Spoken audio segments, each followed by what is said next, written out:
Education. When it comes to the creation of gender stereotypes, education is clearly of significance. There is quite a lot said about the education of young girls in Aurora Floyd.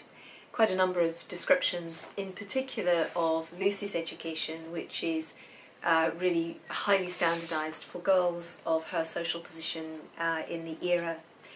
At one point, Aurora describes Lucy's education as having been such.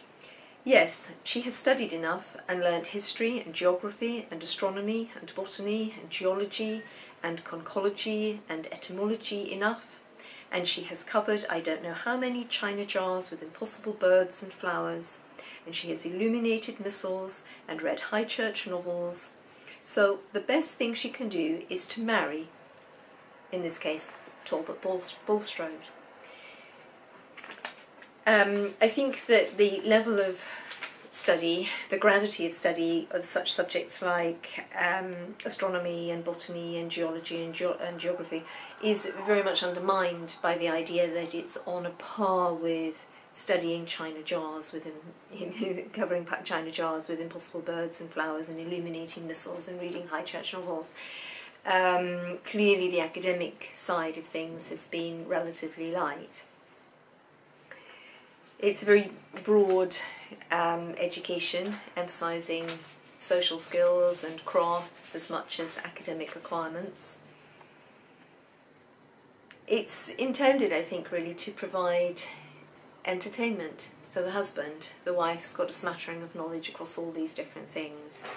She'll be able to keep going in a variety of different areas to keep her husband engaged.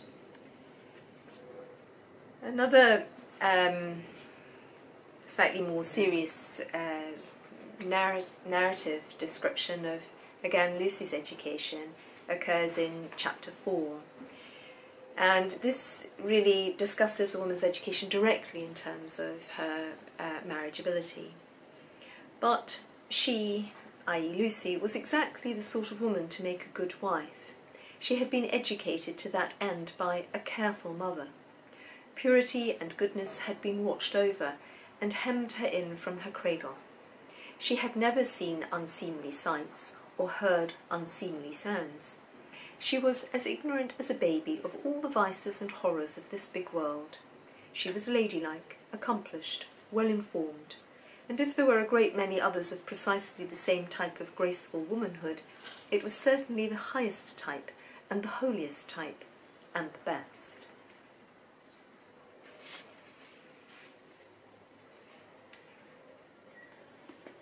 We see there as well a divergence between Aurora's education and Lucy's, in that Aurora has not had a careful mother to watch over her education and to keep her in the right pathway for being a highly eligible young maiden, ready to make an advantageous marriage match once she's grown.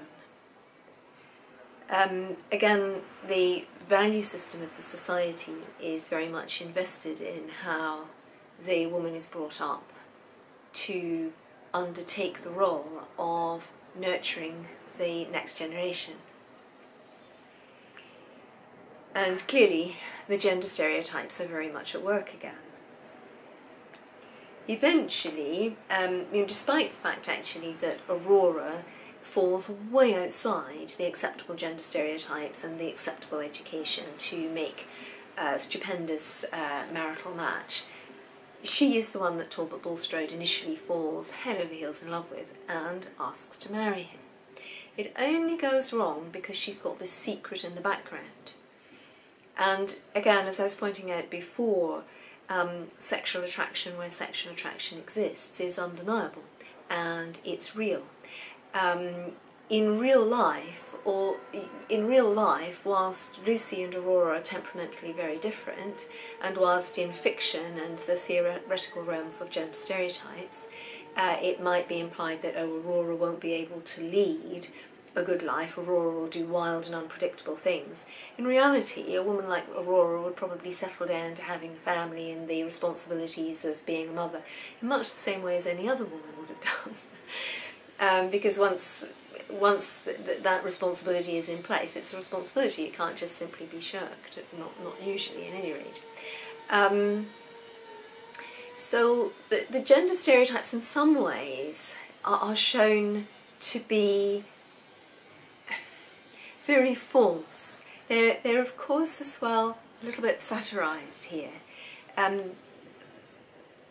That's sort of where we are at the moment, but looking back at what we were saying about the way men looked at women, I think the whole gender stereotype between the type of perfect woman that Lucy is and the more unpredictable type of woman that Aurora is just really shown up to be false.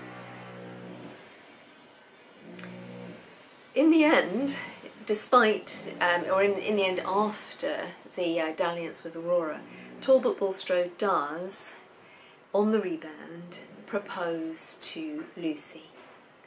And her mother's reaction is that her daughter did justice to her excellent education by making this match. So a woman's education can be seen to be highly manicured, and the result is a standardised woman, like Lucy. If this kind of homegrown standardised education does not produce the desired attractable results in the emergent adult woman, then the boarding school was sometimes the next step, the next course of action. And we see that happen to Aurora. She's transgressed in some way, the reader doesn't know what exactly, and she's packed off to a strict boarding school in France. This boarding school is so strict that people are fearful that it's actually damaging Aurora's health. Of course, we realise later in the novel that it may have been other factors that were essentially damaging Aurora's health. But I think that there is an intended idea set in place in the reader's mind that such places are rigorous, and that they will quash and quell the self-will, the emotional independence of the young woman.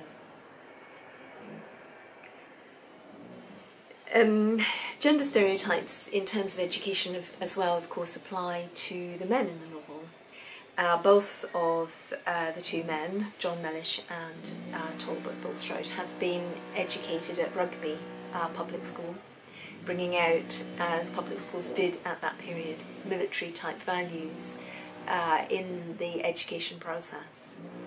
And Talbot Bulstrode has additionally had a type of an education by being in the army. John Mellish has, early on in life, taken on the role of a landowner and landlord of quite a vast acreage in Yorkshire. And again, that will have been a form of education in its own right, that taking on that level of authority. Nevertheless, the two men are distinct products of their educations. Public school education does have an aim of standardising its graduates. And both of these men share many things in common, although on the surface they appear to be quite different temperamentally. Thinking about the two young men, contrasting them, so I'll just go through this list of contrasting characteristics. So the first characteristic applies to Talbot, and the second characteristic applies each time to John. Intellectual pursuits, racing and horses, rational detachment, impulsive precipitant responses, analysis, takes on trust, serious and dignified, informal and jovial, political, experiential, proud as proud, without personal pride, quotation, chapter 29, controlled, ungovernable, conditional, unconditional, or unconventional in some ways. Rigorously reserved, powerfully emotional. Masculine intellectually, masculine physically and physiologically. Now, the similarities between the two men are that they are both invested with land and estates. They are in possession of wealth and power. They regard the establishment as the natural order. They assume authority without questioning that as a situation. They are used to command and to grant permission. They arbitrate how others should behave. Notwithstanding, they both have different personalities. They're quite distinctly different. Essentially, John is interested in the personal impact of his actions on others. And he tries always to be as compassionate as possible. Talbot is so much more interested in the external impressions that he makes. How does he appear? How is his status affected by anything that he says or does or that occurs around him or his family or his world?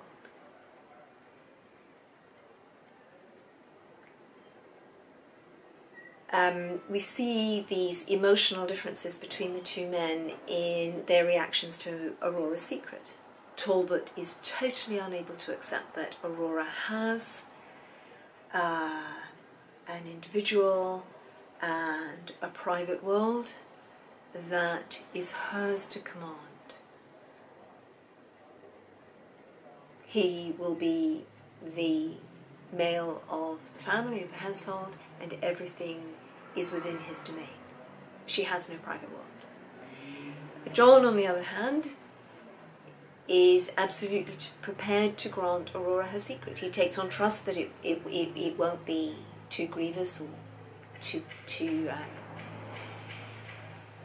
devastating, not to be able to be absorbed. And he doesn't question the fact that Aurora is a fully fledged individual, a fully fledged and complete human being with the right to her own adult arena.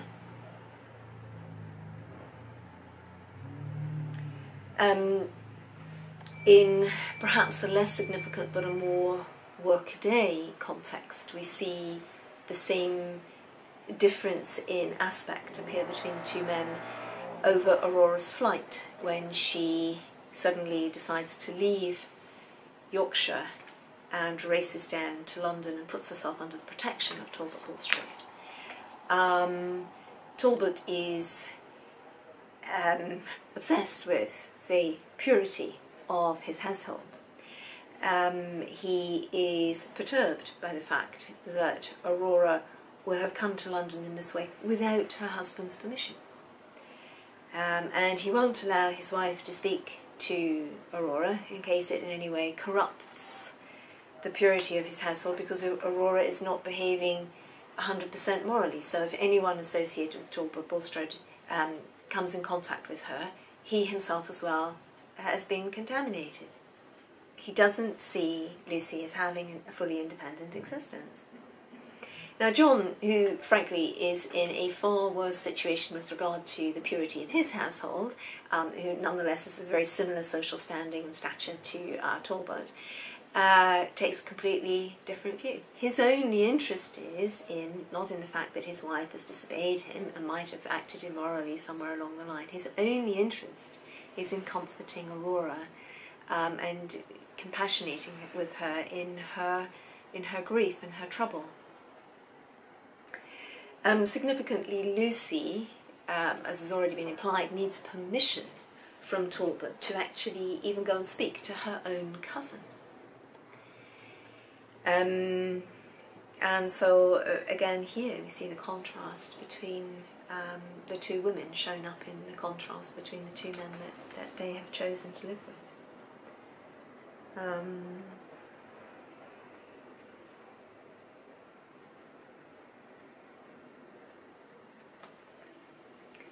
When it comes to philanthropy as well, both men are compassionate.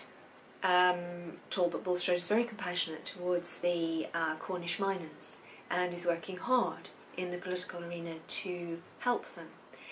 However, he's distant from them. He's not personally engaged with them. He doesn't go to ask them questions about their life and their world. He gets it all from the parliamentary blue books and discusses it at a great distance in the Houses of Parliament. His fight is very grand. John Mellish, on the other hand, is the same as Talbot Bulstrode, a landlord, and has lots of people under his care, his protection, almost in those days his jurisdiction as a large landowner. Yet he is much more inclined to socialise with the people who are tenants and who work on his lands. People understand that there are boundaries that they can't transgress, that's true, but he is more personally engaged with people. When he considers active philanthropy, it's much more practical projects and that involve the actual individuals in their day-to-day lives. So he thinks in terms of schools, churches, almshouses, to do much good in a general way. But all of which is good, except for the fact that at the end of the novel, he and Aurora disappear to the south of France for a bit. So how much philanthropy that actually ever goes on, I don't know. At least Talbot Bulstrode is getting down to work, albeit in the Houses of Parliament. I think that even for the Victorians, Talbot Bulstrode would have been a little bit of an anachronism. I think that he was intended humorously for the Victorians. It's difficult for us to take him entirely seriously, and I doubt either that the Victorians were so obtuse as to be not able to take him slightly with a pinch of salt themselves. He is just, I think, even for Victorian times, too pompous, too caught up in certain codes and modes. John really defies the gender stereotypes in terms of the fact that he is so emotional. He is a man, and he's a very masculine man, there's no doubt about that. He is a very masculine man, and that masculinity comes across, it comes, it bounces out of the written page. He's an attractive man. He's a fictional man, but he is an attractive man. Despite all of this, John is no modern hero. He does still rely on his authority as a powerful landowner, and he exerts it, he uses it. He's able to banish the softy from his property. The softy has no way of earning a living, really, outside of John's estates. Perhaps, yes, John's hands were tied at that point with regard to the softy, but he doesn't endeavour to make any provision for him either. And other ways in which John is shown not to be a modern hero are that he and his family are shown very much, their history is linked to that of the Civil War, so it's, steeped in the past. He is connected heavily with history and the values of inherited land and the power of property that has pertained throughout the ages. He's just very much more of an organic leader, he's very much more of an organic leader than Talbot. He does definitely have a much more modern approach to his wife, Aurora, and to their relationship in general. And as I say, he is extremely emotional and definitely bucks the trend of the literary hero in that when matters reach a crisis point, he absolutely buckles. He just simply folds. And as a point of fact, when it comes to taking the vital action at that point in the plot, it's Talbot who takes over and helps to bring things, he's not the only one, but he helps to bring things to the most congenial conclusion for the main characters in the novel.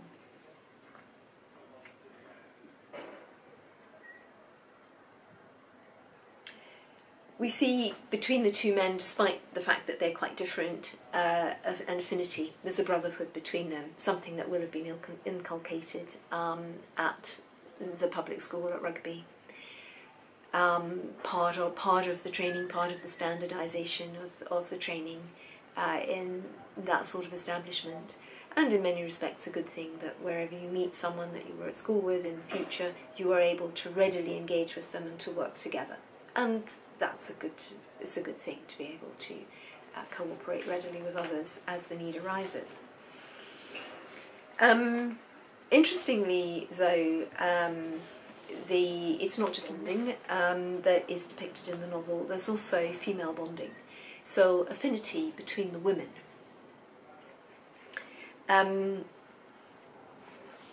Lucy is probably a little bit like Talbot Bulstrode. Again, even for the Victorians, a slightly ludicrous stereotype. She's a pastiche, really, of the ideal woman, and probably the Victorians would have found her a bit amusing. I think the humour of the character of Lucy may be a little bit more lost for the modern reader.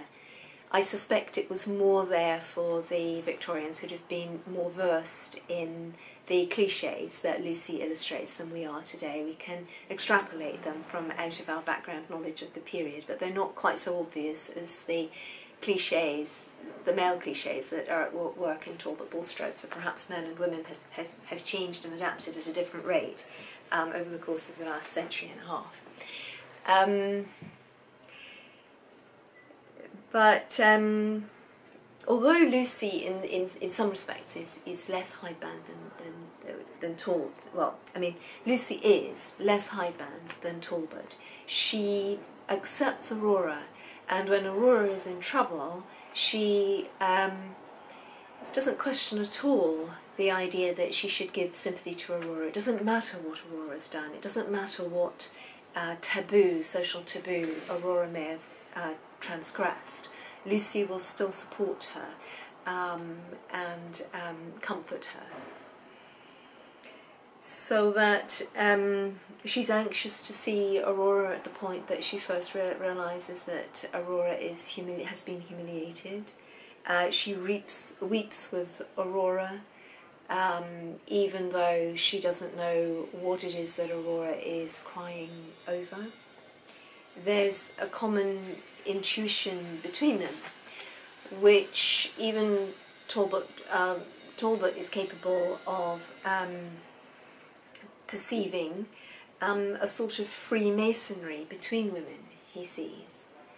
And